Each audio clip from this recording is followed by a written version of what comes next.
Hello. Let's try to understand in what direction should time really travel on the dial of a watch, clockwise or counterclockwise. We'll do this on the basis of these two Raketa watches. Can you read the time on this watch in less than 5 seconds? Well, congratulations if you can. If you can't, don't worry.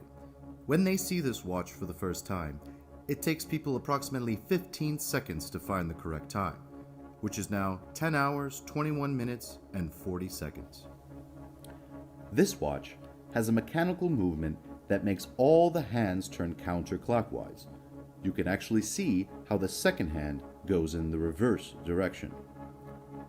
This complicated movement was developed and manufactured by the Raketa watch factory in St. Petersburg, Russia. Why on earth have these Russian watchmakers decided to make a movement go counterclockwise? But hang on, why on earth did someone decide in the very first place that watch hands should go clockwise? Have you never thought about this? The most common answer is apparently the following. If you're in the northern hemisphere and you make a sundial by planting a stick in the ground, as early people did when clocks didn't yet exist, you'll see the sun traveling clockwise in the sky, from left to right, and the shadow moving on the ground from right to left.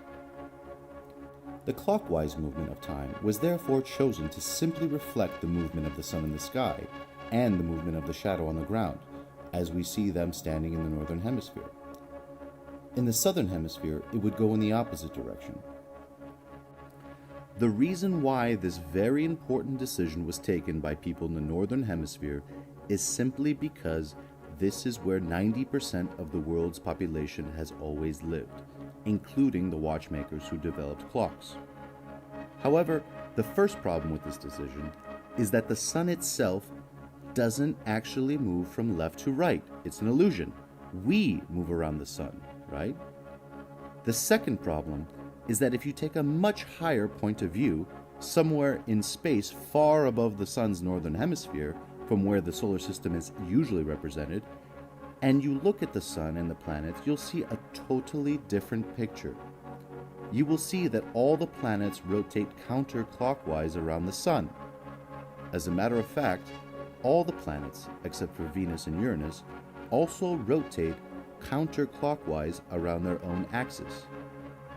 Consequently, keeping as a reference the same point of view as early watchmakers, which is the northern hemisphere, the movement of time should really reflect the natural counterclockwise movement in our solar system, and not the illusionary clockwise movement of the sun around the earth.